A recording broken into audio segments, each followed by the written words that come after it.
नमस्कार, मी श्वेता. आपण पाहताय झी 24 तास आणि झी 24 तासच्या हॅलो 24 तास या विशेष कार्यक्रमात आपल्या सगळ्यांचं मनापासून स्वागत.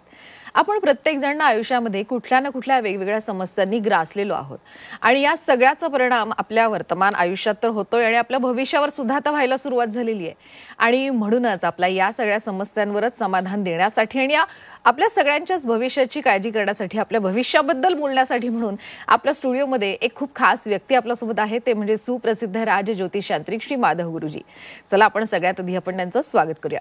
नमस्कार गुरुजी, आपलं खूप स्वागत आहे. साईराम. आदेश. तर आपण चर्चेला सुरुवात करणार आहोतच, पण त्याआधी श्री माधव गुरुजी यांची पुन्हा एकदा मला आपल्याला ओळख करून द्यायची आहे.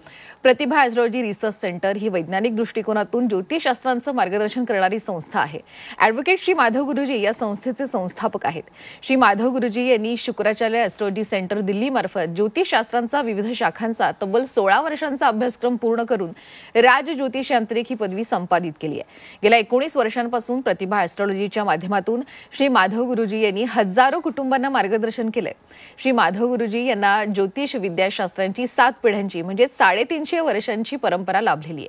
सूक्ष्म रिडिंग, कुंडली मार्गदर्शन, वास्तुदोष निवारण, प्रश्न कुंडली, पंचयाग, महालय श्राद्ध या विविध सेवांसोबतच आध्यात्मिक साधनेसहित धार्मिक यात्रा प्रतिभा ॲस्ट्रॉलॉजीच्या माध्यमातून आयोजित सुद्धा केल्या जातात. चारधाम यात्रा, नर्मदा परिक्रमा, तिरुपती कोल्हापूर यात्रा, हम्पी यात्रा, पंढरपूर यात्रा, गिरनार यात्रा, कैलास मानसरोवर यात्रा अशा यात्रा वर्षभरामध्ये नियोजित केल्या जातात. स्वतः श्री माधव गुरुजी या यात्रेमध्ये देवदर्शनासोबतच सर्व आवश्यक धार्मिक विधी सर्व यजमानांकडून करवून घेतात, जेणेकरून त्यांच्या आयुष्यातील अडचणींवर ते सहज मात करू शकतील आणि त्यांच्या आयुष्यातील सुखाचा मार्ग सुद्धा मोकळा होईल. श्री माधव गुरुजी यांना भेटण्यासाठी आपण पनवेल या सेंटरवर सोमवार, मंगळवार आणि शुक्रवार या दिवशी तर प्रत्येक शनिवारी दादर आणि रविवारी पुणे इथं आपण गुरुजींना भेटू शकता. तसंच गुरुजींचं शैक्षणिक क्षेत्रात सुद्धा मोठं योगदान आहे. बाबा इंटरनॅशनल नावाची स्वतःची त्यांची CBSE स्कूल कर्जत इथं आहे. तसंच श्री माधव गुरुजी यांची एक विशेष ओळख मला आता तुम्हाला करून द्यायची आहे, ते म्हणजे नर्मदा तटवासी सुद्धा ते आहेत. ओंकारेश्वरला माधव स्पर्श शक्तिपीठ प्रतिष्ठान नावाचा त्यांचा स्वतःचा आश्रम आहे. अध्यात्माचा प्रसार आणि प्रचार करण्याचा हेतू त्यांचा आहे. तसंच सुनीता उल्हास गोरक्षणी या गोशाळेच्या माध्यमातून गोमातेच्या सेवेसाठी आणि गोरक्षणासाठी सुद्धा मोठ्या प्रमाणामध्ये माधव स्पर्शमध्ये काम हे सुरू असतं.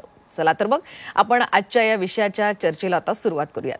गुरुजी, सगळ्यात आधी मला आपल्याला हाच विचारायचा प्रश्न की जसं आपण म्हणालो मानवी जीवनात समस्या अनेक असतात, अनेक गूढ रहस्य सुद्धा तितकेच असतात, पण प्रत्येकाला प्रश्न हा पडलेला आहे की या समस्येमुळे माझ्याच आयुष्यात काय येतात आणि पण मग जर आल्या त्याचं समाधान नेमकं काय आहे आणि याच्यातनं बाहेर कसं पडायचं, काय सांगाल? पण मानवी जीवनामध्ये ज्यावेळेला आयुष्य जगत असताना माणसाच्या जीवनामध्ये सर्वात पहिली गोष्ट म्हणजे की त्याला अनेक वेळेला प्रश्न पडतो की या समस्या माझ्या बाबतीत काय आहेत किंवा खरोखरी या समस्या तरी आहेत का आणि या समस्यांवरती समाधान मला कशा प्रकारे प्राप्त होईल. कारण प्रत्येक गोष्टीला आपण म्हणतो की जर तुमच्या लाईफमध्ये काही प्रॉब्लेम असेल तर त्याला सोल्युशन 100% आहे, परंतु ज्यावेळेला असं असतं की ही समस्या आपल्या आयुष्यामध्ये निर्माण का होते आणि खरोखरी आपण याला किती प्राप्त आहोत म्हणजे की आपल्या आयुष्यामध्ये यायला ह्याच गोष्टीमध्ये माणूस इतका अडकतो की त्याच्यातून बाहेरच पडता येत नाही. म्हणजे खरोखरी अशा काही समस्या आहेत की आपल्याला रेग्युलर फक्त एवढंच वाटतं की ज्यावेळेला आपण भविष्य बघायचं तर भविष्य बघत असताना त्याच्यामध्ये काय आपली नोकरी व्यवस्थित आहे किंवा आपल्याला प्रमोशन मिळतं आहे किंवा जेवढा आपल्याला ॲक्सेप्टेशन आहे तेवढा मनी आपल्याला मिळतो, तेवढे पैसे आपल्याकडे मिळतात, आपली डेव्हलपमेंट होते, आपण कशाला भविष्य बघायचं. किंवा असं काही लोकांना असं वाटतं की आपल्या जीवनामध्ये काय समस्या आहेत, एक रुटीन लाईफ चाललं आहे, ह्याच्या व्यतिरिक्त काय समस्या असू शकतात. पण खूप साऱ्या समस्या अशा जीवनामधल्या आहेत की ज्याचं उत्तर तुम्हाला ॲस्ट्रॉलॉजीमध्येच मिळू शकतं आणि त्याच्यावरती समाधान पण ॲस्ट्रॉलॉजीमध्येच मिळू शकतं. याच्यामध्ये प्रामुख्याने सांगायचं झालं तर या समस्यांच्या बाबतीमध्ये असं आहे ना की आता आपण प्रत्येक ठिकाणी बघतो तर कुटुंबामध्ये जनरेशन गॅप खूप वाढायला लागली आहे. म्हणजे जनरेशन गॅपमध्ये की आई वडील आहेत ते आई वडील दोघंही जण सर्व्हिस करतात आणि त्यांच्या घरामध्ये जो मुलगा आहे त्यांचा तो मुलगा दुसऱ्या जनरेशनमध्ये, ते एका जनरेशनमध्ये आणि मग त्या मुलाशी न पटणं आणि मग त्याच्यामुळे वारंवार वादविवाद निर्माण होणं आणि मग असं होतं की अरे माझ्या मुलाला मी एवढे संस्कार दिले, त्याच्याकरता मी एवढं कष्ट करतोय, आम्ही आज एवढं मोठं घर घेतलंय ते मुलाकरता घेतलंय, आज आम्ही एवढं दोघं जण काबड कष्ट करतोय ते त्याच्याकरता करतोय आणि असं असताना तो कुठली गोष्ट आमची समजूनच घेत नाहीये आणि किती त्याच्या मर्जीने वागायचं म्हणलं तरी शेवटी त्याला एकीकडे वळण पण लागायला पाहिजे, तो ऐकतच नाहीये.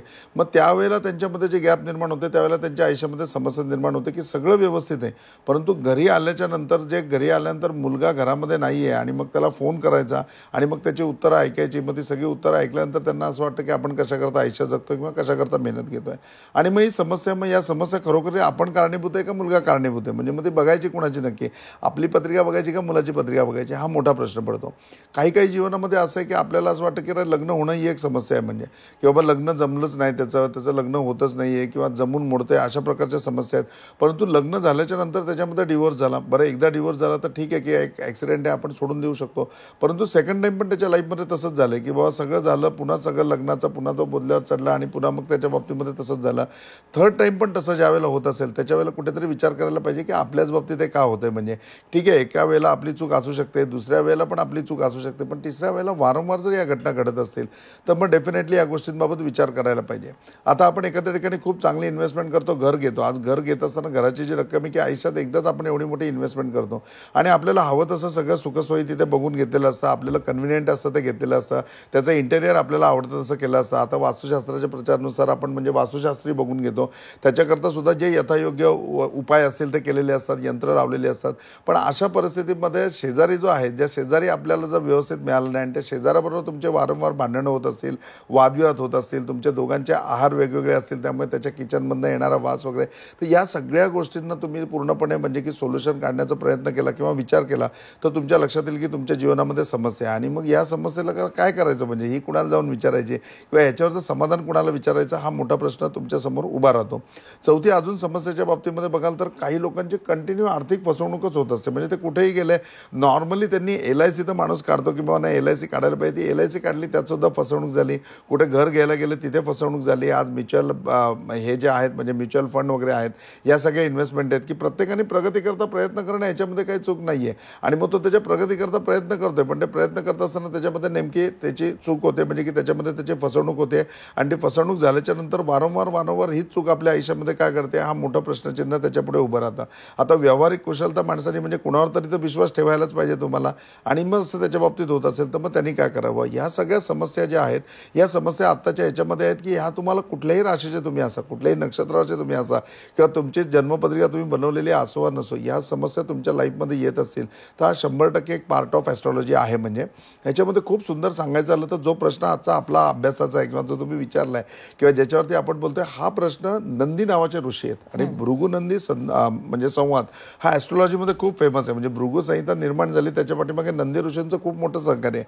का तर नंदी ऋषींनी प्रश्न विचारले आणि भृगु ऋषी ते सांगत गेले आणि त्याच्यामध्ये जे त्यांचं दोघांचं बोलणं झालं ते सगळं रेकॉर्ड कुठे केलं गेलं तर त्याच्यामध्ये भृगु संहिता तयार झाली. तर नंदी ऋषी भृगु ऋषींना विचारतात की ह्या मानवी जीवनामधल्या समस्या याला जबाबदार नक्की कोण आहे. म्हणजे की तो स्वतः आहे, आता मुलाचं त्याचं पटत नाही तर हा दोष मुलाच्या पत्रिकेवर नाही का त्याच्या पत्रिकेप्रमाणे, हा तुम्ही कुणाच्या धरणार, म्हणजे समस्या नक्की कुणाच्या जीवनामध्ये धरणार. किंवा याच्या लग्नामध्ये वारंवार असं होतं मग त्या मुलीचा दोष आहे जी याच्या आयुष्यामध्ये लग्न होऊन येते का, याचा दोष आहे. म्हणजे मग त्यावेळेला भृगु ऋषी म्हणतात की हे सगळं याच्या पत्रिकेप्रमाणे, हा करता आहे आणि हा करता असल्यानंतर हा जीव आहे आणि हा जीव आहे, या जीवाच्याच आयुष्यामधल्या या सगळ्या घटना आहेत.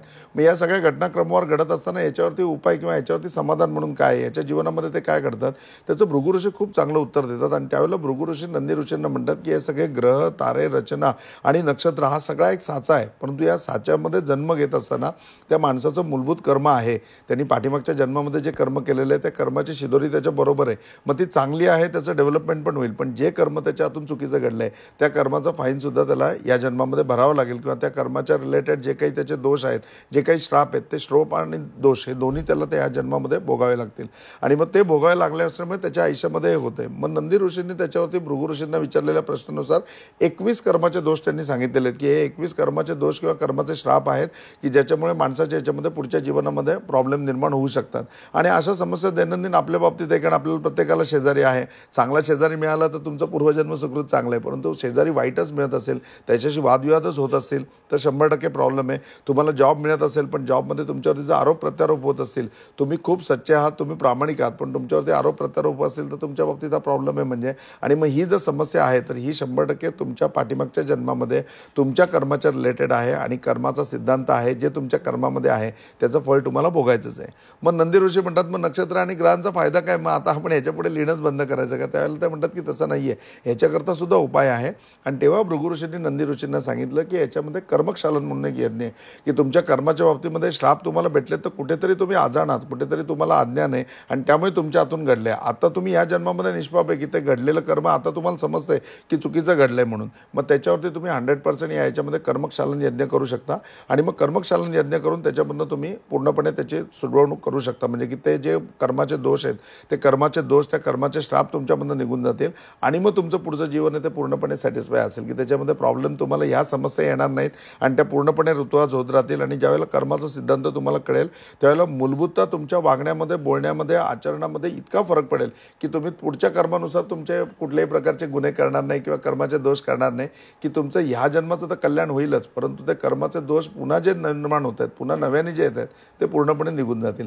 तर कर्मक्षालन हे त्याला सर्वात मोठा चांगला उपाय आहे आणि 100% हा लाभदायक आहे. म्हणजे की याचा मी स्वतःही अनुभव घेतला आहे आणि अशी काही उदाहरणं मी तुम्हाला देऊ शकतो की ज्याच्यामध्ये ज्या वेळेला मी कर्मक्षालन यज्ञ केला आणि त्या व्यक्तींच्या बाबतीमध्ये त्यांच्या आयुष्यामधल्या या गोष्टी सुटल्या. म्हणजे की एक बँक ऑफिसर होते आणि त्यांचं MBA फायनान्स झालं होतं. त्या माणसाचं इतकं चांगलं नॉलेज होतं, पण प्रत्येक ठिकाणी ते गेल्यानंतर आता नॉर्मली फिनान्शियल याच्यामध्ये त्यांचं एवढं एज्युकेशन म्हटल्यानंतर ते डिस्बर्समेंट ऑफिसर किंवा मॅनेजर वगैरे ह्या पोस्टलाच जायचे आणि गेल्यानंतर मग त्याच्यानंतर काय ना काय आरोप प्रत्यारोप त्यांच्यावरती व्हायचे प्रत्येक वेळेला, काय ना काय याच्याने, आणि त्यांना शेवटी रिझाईन करायला लागायचं.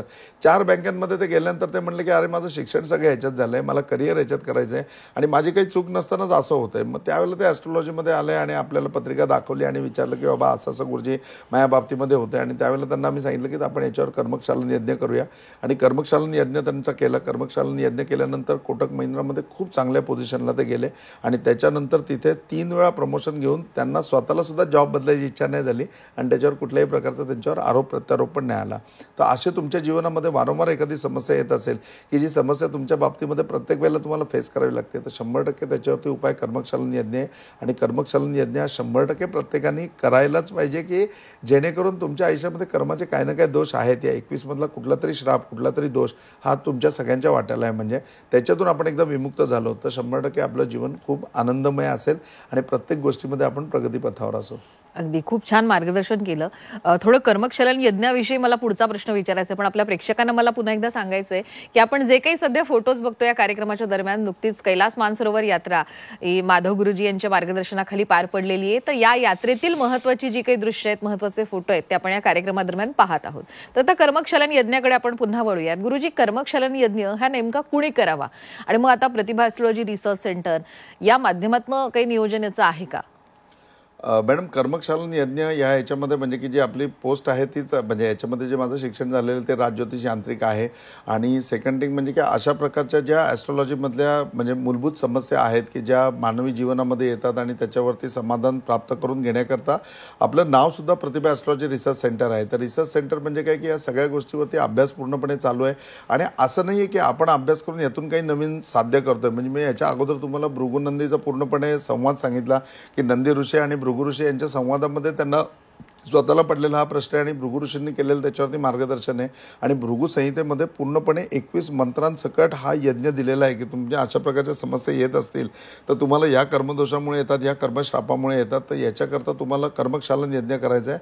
आणि हा कर्मक्षालन यज्ञ करत असताना तुम्हाला त्याच्यामध्ये ह्या मंत्रांचा वापर करायचा आहे, याच्यामध्ये ही जडीबुटी तुम्हाला वापरायची आहे, कुठे तुम्ही यज्ञ करावा याबाबतचं सुद्धा मार्गदर्शन पूर्णपणे केलेलं आहे. आणि प्रतिभा ॲस्ट्रॉलॉजी रिसर्च सेंटरतर्फे आपलं म्हणजे की तो उपक्रमच आहे की प्रत्येकाच्या आयुष्यामध्ये त्याला दैत्यप्रमाण प्रगतीपर्यंत आणायचं किंवा त्याच्या आयुष्यामध्ये समस्यांची त्याला नुसती जाणीव करून नाही द्यायची, तर त्याच्यावर उपाय पण त्याला नुसते सांगायचे नाहीत, तर त्याच्याकडनं करून घ्यायचेत आणि त्याला समृद्ध आयुष्याकडे न्यायचं आहे. तर त्याच्यामुळे दरवर्षी आपण कर्मक्षालन यज्ञ करतो. हा कर्मक्षालन यज्ञ ह्या वर्षीचा जो आहे तो 4 ऑक्टोबरला आहे. 4 ऑक्टोबर 2025ला संपन्न होणार आहे. आपण याच्या अगोदर म्हणजे की वेगवेगळ्या ठिकाणी जे कर्मक्षालन यज्ञ करत होतो, म्हणजे की सोमनाथला आपण करायचो, कारण सोमनाथच्या भूमीवरती हा पूर्णपणे यशस्वी आहे. म्हणजे तर याची प्रत्येक ठिकाणं ठरलेली आहेत. आपण एकदा तापी नदीच्या किनाऱ्यावरती केलेला होता, तसं ह्या वर्षीचं जे नियोजन आहे ते आपण माधव स्पर्शमध्ये केलेलं आहे, जे प्रॉपरली नर्मदेच्या तटावरती आहे. म्हणजे तुम्ही बघाल तर कर्मक्षालन यज्ञ करत असताना त्याचा मुहूर्त इतका चांगला आहे की मुहूर्त आहे तो शनी प्रदोष आहे. 4 ऑक्टोबरला तुम्ही बघाल तर शनी प्रदोष आहे. आता शनी महाराज ही कर्माचे दंडाधिकारी आहे. म्हणजे तुम्ही जे चुकीचं कर्म केलंय त्या चुकीच्या कर्माचा पूर्णपणे दंड देण्याचा अधिकार कोणाला आहे तर शनी महाराजांना आहे. तर शनी प्रदोष हा त्यांचा सर्वात हायेस्ट दिवस, म्हणजे की त्या दिवशीच्या याच्यामध्ये तुम्ही काही साधना केली किंवा त्या दिवशीच्या रिलेटेड तुम्ही कर्माची काही उपाययोजना केली तर शनी महाराजांचे पूर्ण कृपा आशीर्वाद आपल्याला प्राप्त होतील आणि जेणेकरून हे दोष आपले पूर्णपणे निघून जातील. तर त्याच्यामध्ये मुहूर्ताचा जो काही एक सिक्वेन्स आहे जो भृगु ऋषींनी सांगितलाय तो तंतोतंत आपण प्रत्येक वर्षी पाळतो. तो यावर्षी बरोबर शनी प्रदोष आपण घेतलाय. आणि भूमी म्हणून निवड करत असताना त्याच्यामध्ये प्रॉपरली देवांचे देव महादेव आहेत, म्हणजे की आपण कैलासची आता परिक्रमा पण करून आलो आहे. आणि डेफिनेटली मांधाता क्षेत्रामध्ये म्हणजे ओंकालेश्वरला आपला माधव स्पर्श मठ आहे.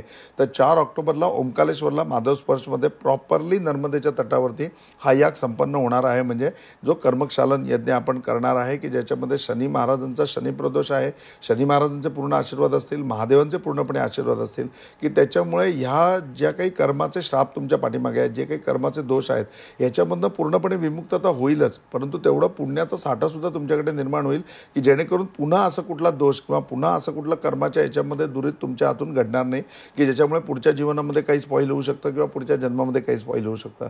तर याचा लाभ सगळ्यांनी घ्यायला पाहिजे. दुसरा महत्त्वाचा प्रश्न मॅडम तुम्ही विचारला की हा यज्ञ कोणी कोणी करायला पाहिजे. तर यज्ञ कोणी कोणी करायला पाहिजे याच्यामध्ये प्रामुख्याने सांगायचं झालं तर प्रत्येकाच्या जीवनामध्ये समस्या आहेत म्हणजे, आणि तुमच्या जीवनामधल्या समस्या बघा की वारंवार तुम्ही पुन्हा पुन्हा पुन्हा पुन्हा त्या समस्येवर ज्यावेळेला येत आहे तर डेफिनेटली ह्या कर्माच्या रिलेटेड आहेत. कर्माचा सिद्धांत आहे, प्रत्येकजण आपण कर्माच्या बांधलेलो आहोत. तर आपलं जे कर्म आहे ते कर्म क्लिअर करण्याकरता आपल्याला 100% काही करायचं आहे. आणि हा खरोखरी अगदी पूर्णपणे तांत्रिक आणि यांत्रिक अशा दोन्ही प्रकारचा याग आहे. याच्यामध्ये यंत्रसुद्धा सिद्ध केलं जातं, याच्यामध्ये तंत्रसुद्धा आहे. आणि प्रॉपरली मंत्रामध्ये मी तुम्हाला सांगितलं की भृगु ऋषींनी भृगु उवाच्यामध्ये जेवढे काही श्लोक आहेत, जे 11च्या 11 मंत्र आहेत, त्या 11च्या 11 मंत्रांनी आणि 21 तंत्रांनी पूर्णपणे हा याग संपन्न होतो. आणि याच्यामध्ये तुमच्या कर्माचा कुठलाही दोष असेल म्हणजे तो कर्माचा दोष 100% तुमचा जातो, तुम्हाला पूर्णपणे त्याचा लाभ होतो. तर तुम्ही सगळ्यांनी 4 ऑक्टोबरचा जो हा याग आहे या 4 ऑक्टोबरचा यागाचा फायदा घ्या. आपले जे नंबर आहेत त्याच्यावरती तुम्ही संपर्क केल्यानंतर 100% माहिती मिळेल. इतकी की त्याच्याकरता लागणारी जी सामुग्री आहे ती सुद्धा रेअर आहे, ती सुद्धा तुम्हाला बाहेर कुठे उपलब्ध होणार नाही. म्हणजे तुम्हाला लिस्ट ऑफ डॉक्युमेंट दिली की हे तुम्हाला सगळं गोळा करायचं आहे, एवढं मटेरियल तुम्हाला आणायचं आहे, तुम्ही तेवढं मटेरियल पण आणू शकणार नाही. आम्ही सगळं मटेरियलसुद्धा एका ठिकाणी आणलं आहे. तुमचे प्रसाद महाप्रसादाची इव्हन तुमच्या प्रवासाची सुद्धा सगळी व्यवस्था आम्ही केलेली आहे प्रतिभा ॲस्ट्रोलॉजी रिसर्च सेंटरतर्फे. तुम्हाला फक्त जे तुम्ही यजमान म्हणून तुमचं वस्त्र आणायचं आहे ते पुरुष असेल तर त्यांनी व्हाईट कलरचं धोतर आणायचं आहे आणि स्त्री असेल तर त्यांनी रेड किंवा ऑरेंज कलरची साडी त्याच्यामध्ये परिधान करायची आहे. एवढंच तुम्हाला घेऊन यायचं आहे. बाकी सगळं प्रतिभा ॲस्ट्रोलॉजीच्या प्लॅटफॉर्मवरती उपलब्ध आहे.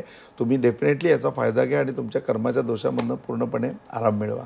अगदी खरंच. आता थोडा शेवटचा प्रश्न आहे कारण वेळ कमी उरलेला आहे.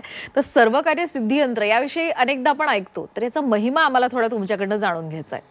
मॅडम, यंत्राचा महिमा म्हणलं की आपल्याला ॲस्ट्रोलॉजीमधला खूप पुरातन ग्रंथ आहे ज्याचं नाव आहे रुद्रयामल. या रुद्रयामल ग्रंथामध्ये पार्वतीने शंकराला ज्यावेळेला एक एक सगळं गृह्य ज्ञान प्राप्त झालं त्याच्यावेळेला पार्वती शंकरांना विचारते मग माणसाच्या जीवनामध्ये त्याच्या कर्माच्या बाबतीमध्ये जर त्याला प्रोग्रेस करायचा असेल तर काय करायला पाहिजे. त्यावेळेला भगवान शिवशंकर स्वतः पार्वतीला उपदेश करतात की कुठल्याही गोष्टीमध्ये विचारांमध्ये पूर्णपणे म्हणजे परिवर्तन यायला पाहिजे, त्याचबरोबर वेगवेगळ्या कल्पना सुचायला पाहिजेत, वेगवेगळ्या गोष्टी निर्माण व्हायला पाहिजेत. मग त्याच्याकरता मूलभूत काय होतं, मग त्यावेळेला भगवान शिवशंकरांनी सांगितलं की स्वप्न ही त्या गोष्टीची निर्मिती केलेली आहे. म्हणजे आपण जागृती अवस्थेमध्ये असतो, शिशुप्ती अवस्थेमध्ये असतो किंवा स्वप्न अवस्थेमध्ये असतो आणि आपण म्हणतो ना की अरे मी स्वप्न बघितलंय की माझ्या बाबतीत असं व्हायला पाहिजे. थोडक्यात ते आपले विचार आहेत. म्हणजे तर त्या विचारामध्ये समृद्धता यायला पाहिजे.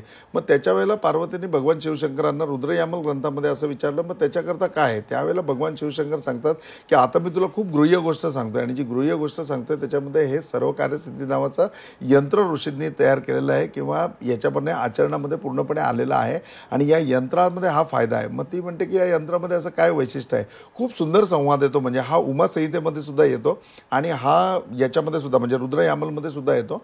आणि रुद्रयामलमध्ये भगवान शिवशंकर सांगतात की आपल्याला प्रत्येकाला स्वप्न पडतात, परंतु आपल्या स्वप्नामध्ये कधी वीणा आली आहे का, आपल्या स्वप्नामध्ये कधी जहाज आलं आहे का, आपल्या स्वप्नामध्ये कधी बाण आला आहे का, आपल्या स्वप्नामध्ये कधी कल्पतरू आला आहे का, आपल्या स्वप्नामध्ये कधी हिरा आला आहे का किंवा आपल्या स्वप्नामध्ये कधी स्टार आला आहे का. आणि आपल्या सगळ्यांच्या स्वप्नात येणारी गोष्ट म्हणजे नाक, की त्या यंत्रामध्ये नाक सुद्धा आहे. म्हणजे तर अशा सप्त आकृत्या मिळून ते यंत्र तयार झालेले आहेत ज्याला म्हणतात सर्व कार्यसिद्धी यंत्र. या यंत्राचं वैशिष्ट्य असं असतं हे प्रॉपरली तुमच्याकरता अभिमंत्रित केलं जातं आणि हे यंत्र तुम्ही तुमच्या घरी बसवायचे आणि डेली त्या यंत्रावरती तुम्हाला मेडिटेट करायचं आहे. मग यंत्र इतकं लक्षात ठेवायचं की दिवसभरात केव्हाही आठवण आले आणि तुम्ही डोळे मिटले की यंत्र तुमच्यासमोर उभं राहील. म्हणजे की तुमच्या डोळ्यापुढे यंत्र येईल.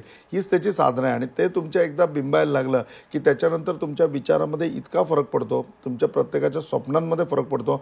तुम्ही 1 BHKचा विचार करत असाल तर तुम्ही डायरेक्टली बंगल्याचा विचार कराल. म्हणजे एवढा डिफरन्स त्याच्यामध्ये घडतो आणि जे स्वप्न तुम्ही बघता किंवा जे विचारांमध्ये परिवर्तन येतं ते सत्यामध्ये उतरायला वेळ लागत नाही. तर तुमच्या मनामधली कुठल्याही गोष्टीचा एकदम म्हणजे की मोठ्या स्वरूपामध्ये ती कन्वर्ट करायची असेल, तुमची एखादी कल्पकता असेल आणि त्या कल्पकतेला उत्तुच्च अवस्थेमध्ये नेणारं जर यंत्र कुठलं असेल तर ते सर्व कार्यसिद्धी यंत्र आहे. आणि या यंत्रामागे हे कल्पतरू आहे. म्हणजे की या यंत्राचं स्मरण केल्यानंतर तुमच्या ज्या गोष्टी मनामध्ये आहेत ते 100% साकारल्या होतात. याच्यामध्ये बाण आहे की त्याच्याकरता लागणार लागणारी ऊर्जा तुम्हाला पूर्णपणे मिळते. याच्यामध्ये हिरा आहे की जो हिरा आहे तो तुम्हाला सर्वात सोपा मार्ग कुठला आहे किंवा तिथे जाण्याकरता जे आवश्यकता आहे ती सगळी रसद तुम्हाला पुरवण्याचं काम करतो. आणि या सगळ्या गोष्टींचं आकलन करून विशिष्ट आकडे त्याच्यावरती आहेत, ज्या आकड्यांमध्ये पूर्णपणे ते यंत्र जे आहे ते बांधलं गेलेलं आहे आणि त्याचा पुरेपूर लाभ तुम्ही सगळेजण घेऊ शकता. हे यंत्र असं आहे की तुमच्या मनोकामना पूर्ण करू शकतो. म्हणून या यंत्राचं नाव आहे सर्व कार्यसिद्धी, की तुम्ही जो जे वांचेल तो ते लावा. तुमच्या मनामध्ये जी इच्छा असेल ते हे यंत्र पूर्ण करेल म्हणजे. आणि कर्मक्षालन यज्ञामध्येच हे सिद्ध केलं जातं. हे यंत्राचं दुसरं वैशिष्ट्य म्हणजे की हे सिद्ध करायला कर्मक्षालन यज्ञ केलं जातं. तर ज्यावेळेला तुम्ही कर्मक्षालन यज्ञाला येता, सगळं ज्यावेळेला तुम्ही मुहूर्त बघून वास्तू बघून सगळं करून आपण करणार आहे, त्यावेळेला या यंत्राची पूर्णपणे सिद्धता होईल आणि हे घरी लागल्यानंतर मनोवांछित फलप्रद आहे. तुमच्या मनातल्या इच्छा 100% पूर्ण होतील. खरंच गुरुजी, इतक्या महत्त्वाच्या विषयावर खूप छान मार्गदर्शन केलं. मनापासून आपले आभार. साईराम आप सबकी भली करे. गुरु गोरक्षनाथ आप सबकी भली करे. आप सबका जीवन मंगलमय हो. ओम साईराम. यानंतर या विशेष कार्यक्रमात आपण इथेच थांबतोय. कुठेही जाऊ नका. पाहत रहा झी 24 तास.